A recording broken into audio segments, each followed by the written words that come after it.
ఇంకా తిట్టుకుంటారు బ్రహ్మన్. తలరాత రాసేసాడు ఇలా. వాడేం రాయలే, మన రాతను మనమే రాసుకుంటాం. అంతే అంటారా?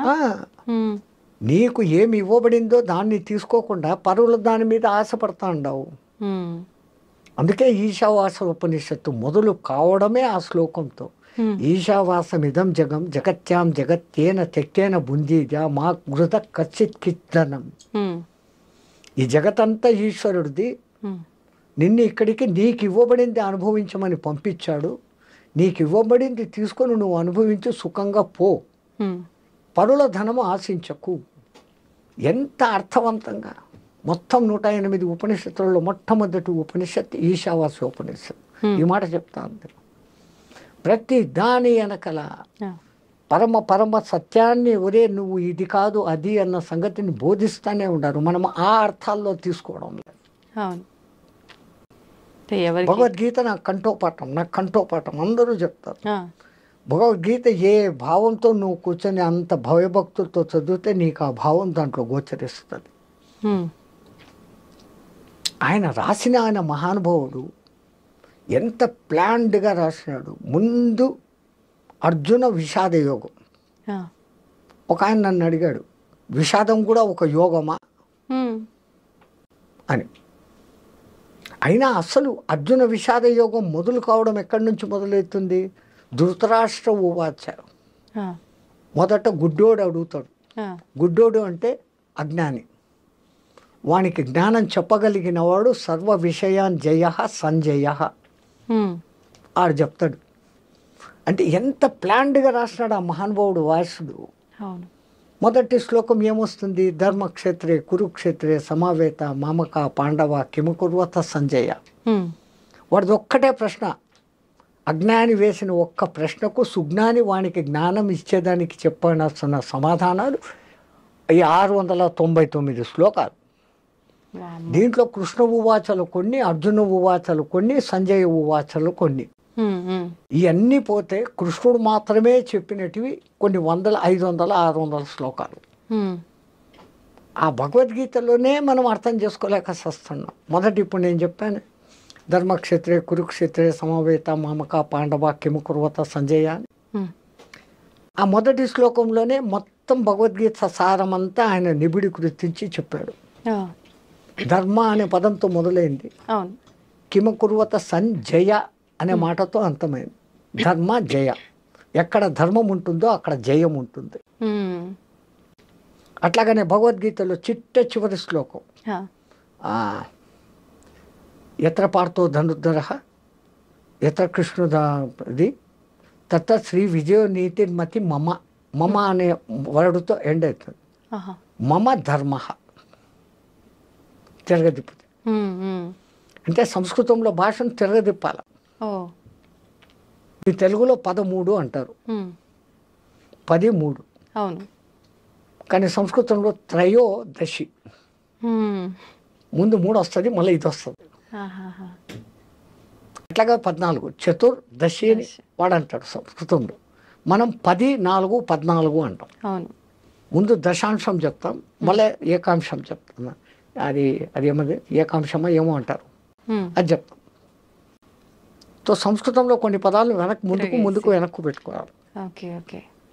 అట్లాగనే ఒకప్పుడు పంజాబ్ను పరిపాలించే మహారాణి హోల్కల్ బాయ్ మహారాణి అని ఉండేది. ఆమె మహాజ్ఞాని. ఒకసారి పండిత సదస్సు పెట్టింది.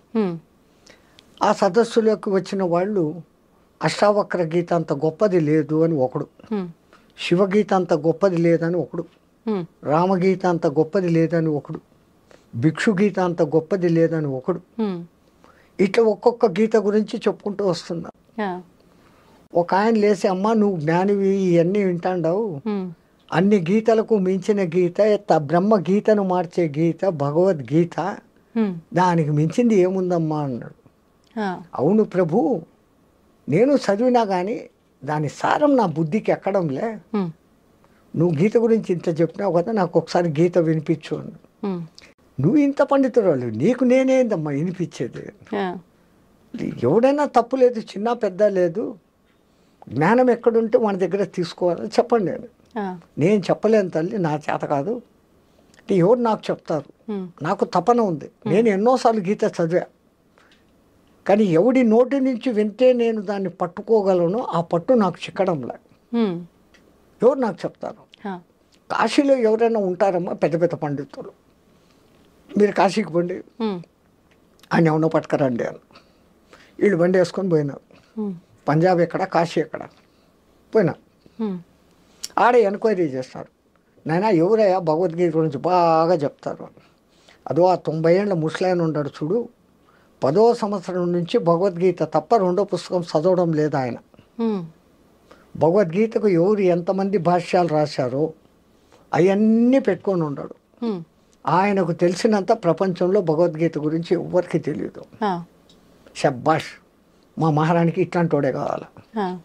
ఆయన దగ్గరికి పోయి, అయ్యా మా మహారాణి గారు మీ నుంచి భగవద్గీత వినదలుచుకున్నారు, ఆమె గీత తెలుసు, వినదలుచుకున్నారు. ఆడు బ్రాహ్మణుడు. ఈ బ్రాహ్మణులకు ఒక ఇది ఉంది, బ్రాహ్మణో దక్షిణ ప్రియ, బ్రాహ్మణో భోజన ప్రియ అని అంటారు, తప్పుగా అనుకోకండి. ఈడు రాణి అనే పేరు వినంగానే, ఆహా నాకు రాచవిందు భోజనాలు, ఈ గీతను సాగదీసి ఒక నెల 2 నెలల్లో చెప్పినాను అనుకో, అన్ని రోజులు రాజభోగాలు రాజతిండి, ఇంకా పోయేటప్పుడు రోజు హారతి దక్షిణాలు పడతాయి, వెళ్ళేటప్పుడు మహారాణి భూరి దక్షిణ ఇస్తుంది. ఓ నాయన అలాగే. వీడు బండిలో వీడికి తీసుకొని వచ్చి దింపారు. ఒక 20 రోజులు బండిలో వేసుకొని వచ్చి ఆయన దింపేటప్పుడు దిగినాక చెప్పారు, రేపు పొద్దున మీరు గీత చెప్పే ముందర బాగా ఆలోచించుకొని చెప్పండి, ఆమె కూడా మహాపండితురాలు అన్నారు. ఈ గుండెల్లో రాయబడింది. వామ్మో, ఇంక ఇది ఎట్టనా చెప్పాలన్నా నాకు 10 దినాలు టైం అయింది. ఆ ఉపనిషత్తుల్లో గీత ఎక్కడుంది, ఈ ఉపనిషత్తులు ఈ కొటేషన్ అంతా 10 దినాలు రాసుకున్నాడు. ఇంకా నాకు ఎదురు లేదు అనుకున్నాను. కాశీ నుంచి వచ్చిన పండితుడు ఎవడో చెప్తాడాడని సభ అంతా నిండిపోయింది. వీడు సభలోకి రాగానే ఈ పొద్దు సాయంత్రం దక్షిణాలే పడిపోతాయి మనకు, హ్యాపీ అనుకున్నాడు. మహారాణి గారు వచ్చారు. ఈయన వ్యాసపీఠం తెరిచి, మహారాణి గీత చెప్తున్నాను, మహానుభావ నాకు అదే కావాలో చెప్పు అన్నాడు. ధర్మక్షేత్రే కురుక్షేత్రే అన్నాడు. ఆహా నా జన్మ ధన్యమైంది మహారాజా, అదే పండిత, నాకు గీత ఇప్పుడు నాకు గీత అర్థమైంది మీ నోటితో విన్నాక. పుస్తకం మూసేయండి అని. వీడు తుస్సు 40 రోజులు బాగా మెక్కుతాము, రోజు దక్షిణ తీసుకుందాము అనుకుంటే ఇట్లా ఆయనే ఒక లైన్కి మండిపోయి, అధ్యాయం చ శ్లోకం చ శ్లోక పాదమేవ చ ప్రతిదినం పటే 10 వర్ష సహస్రాన్ని చంద్రలోకం అవాప్నోతు అని ఉందమ్మా. రోజు ఒక అధ్యాయం కానీ, రోజు ఒక శ్లోకం కానీ, కనీసం అర్ధ శ్లోకం కానీ ఎవరైతే చదువుతూ జీవితం చాలిస్తారో వాడు చంద్రలోకంలో 10,000 సంవత్సరాలు సుఖంగా ఉంటాడు అని ఉంది ఫలశ్రుతి. నేను అర్ధ శ్లోకం కూడా చెప్పలే, నీకేం అర్థమైంది అన్నాడు. ఆమెకు వీడి బాధ అర్థమైంది. అరే వీడు బాధపడుతున్నాడు అని. మహారాజ్ పండిత, నువ్వు మా గోశాలకు వచ్చి ఎన్ని ఆవులు ఏలు పెట్టి చూపిస్తావో అన్ని ఆవుల కొమ్ములకు బంగారు మూటలు కట్టి నీకు ఇస్తానయ్యా, నా జన్మ ధన్యం చేస్తున్నావు నువ్వు అని. ఇప్పుడు వీడికి పైసలది సమస్య పోయింది. 1000 గోవులు అడిగితే 1000 గోవుల కొమ్ములకు బంగారు మూటలు అంటే ఇంకేం కావాలి, వీడు ఒక చిన్న రాజ్యం పెట్టుకోవచ్చు. డబ్బు పోయింది కానీ వీడిలోని ఈగో లేసింది. దిక్కుమాలింది 90 ఏళ్ళుగా నేను చదివిస్తా అంటే నాకు అర్థం కాని గీత ఈ 4 పదాలతో ఏం అర్థమైంది. అమ్మ ఏమనుకోమాక, నేను 80-85 ఏళ్ళుగా గీత తప్ప రెండోది చదవలే. ఇన్నేళ్ల బట్టితో చదువుతా అంటే కూడా నాకు గీత ఇప్పటికీ బుర్రకెక్కలే. నేను చెప్పింది 4 పదాలు నీకు ఎట్లా అర్థమైందమ్మా? ఏం లేదమ్మా, ఆ 4 పదాలదే అటు ఇటు మార్చుకున్నాను మహాస్వామి అనేది. ఏంది అన్నాడు. ధర్మ క్షేత్రే కురు క్షేత్రే, క్షేత్రే క్షేత్రే ధర్మం కురు. నువ్వు ఏ క్షేత్రానికి పోయినా నీ హృదయ క్షేత్రంలో నువ్వు పాటించవలసిన ధర్మాన్ని పాటించు. ఇదే కదా భగవద్గీతలో మొత్తం కృష్ణుడు చెప్పింది. ఆమె గ్రహింపు ఆ స్థాయిలో ఉంది. సో గీతలో ఒక్క శ్లోకానికి ఇంత పొడుగు, చెప్పచ్చు. ఎవడు చదివిన భావం అది. దుర్యోధనుడు తెలివి తక్కువడు, మూర్ఖుడు, రాజకాంక్ష ఉన్నోడు అంటాం. ఎంతటి తెలివిపరుడు జ్ఞాని అంటే వాడు. సర్వసైన్యాధ్యక్షుడైన భీష్ముడు ఆడుంటే ఆడు వినేటట్లు గురువైన ద్రోణాచార్యుని దగ్గరకు వచ్చి, అదో అవతల పక్ష సైన్యంలో సైన్యాధ్యక్షుడు నిన్ను చంపేందుకే పుట్టినోడు ఎగదోస్తున్నాడు. నా దిక్కు సైన్యము అపర్యాప్తం భీష్మాభిరక్షితం, పర్యాప్తం బలం భీమాభిరక్షితం. ఈ పర్యాప్తం అపర్యాప్తం అన్న పదాల్లోనే గడిబిడైపోయింది. పర్యాప్తం అంటే చాలినంత అని ఒక అర్థం ఉంది, అపర్యాప్తం అంటే చాలనంత అని ఉంది. అపర్యాప్తం అంటే లెక్కలేనంత అని ఒక అర్థం ఉంది, పర్యాప్తం అంటే చాలా కొద్ది సంఖ్య అనే అర్థం ఉంది. అందున ఏమంటాడు, మదక్తే చచ్చ జీవితాహ, నా కోసం సచ్చేదానికి సిద్ధంగా ఉండారు. మీ తెలుగులో ఉంది కదా, శుభం పల్కరా, ఆ సామెత చెప్పకూడదు. అట్లా వాడి చావు వాడే కోరుకున్నాడు. ఒక్క భీష్ముడిని రక్షించుకుంటే మళ్ళీ ఆ భీష్ముడు వినాలా, సర్వసైన్యాధ్యక్షుడు, స్వచ్ఛంద మరణ సంపన్నుడు. కాబట్టి ఆడు ఈనాలో ఆయనకి పౌరుషం లేపాలి, ఈయనకి పౌరుషం లేపాలి. ఎంత ప్లాన్డ్ వాడు, తక్కువడు కాదు. కానీ తన నోటితో స్వయంగా తప్పుగా చెప్పుకున్నాడు. మహాత్ముడు ఆ కాళహస్తి స్వామి విద్యాప్రకాశానందగిరి, ఆయన రాశాడు గీతా మకరందం. అద్భుతమైన గీతకు భాష్యము ఆయన రాసినట్లుగా నేను చదివిన పుస్తకాలలో ఇంకెవరూ రాయలే. అంత అద్భుతంగా రాసినాడు ఆ మహానుభావుడు. గీతా మహత్యమైంది, గీతకున్న 18 పేర్లేంది, అసలు గీతలో ఎంతమంది కృష్ణులు ఉన్నారు. కృష్ణులు తమాషా తెలుసా, చాలా మంది మాకు వచ్చి గీత తెలుసు గీత తెలుసు అంటే నేను ఒకటే అడుగుతా, మరి మీకు గీత తెలుసు అంటున్నారు, గీత ఎంతమంది కృష్ణులతో సంబంధం ఉంది? అందరూ చెప్పేది కృష్ణుడు చెప్పాడు, అర్జునుడు విన్నాడు. కృష్ణుడు చెప్పాడు అని ఎక్కడైనా భగవద్గీతలో ఉందా? భగవాన్ ఉవాచ, భగవాన్ ఉవాచ అని వస్తుంది కానీ శ్రీకృష్ణ ఉవాచ అని ఉండదు. సంజయ ఉవాచ అని ఉంటుంది, అర్జున ఉవాచ అని ఉంటుంది, ధృతరాష్ట్ర ఉవాచ అని ఉంటుంది. ఇది తప్ప కృష్ణుడు చెప్పినప్పుడు అంతా భగవాన్ ఉవాచ అని ఉంటుంది.